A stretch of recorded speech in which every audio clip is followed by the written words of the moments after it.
रुक जाओ, अगर ये तुम्हारी जिंदगी का आखिरी रमजान हो तो, अगर ये आखिरी सहरी हो और अगली सहरी तुम्हें नसीब ना हो, अगर ये आखिरी इफ्तार हो और तुम मोबाइल में मसरूफ रह जाओ, सोचो अगले रमजान की अजान हो और तुम इस दुनिया में मौजूद ही ना हो। कितने लोग पिछले रमजान हमारे साथ थे, आज वो कब्रों में हैं।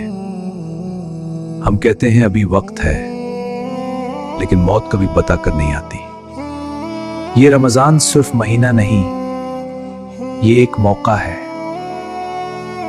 मगफिरत का मौका, वापसी का मौका, अल्लाह के करीब होने का मौका। अगर ये वाकई आखिरी रमजान हो तो क्या तुम तैयार हो?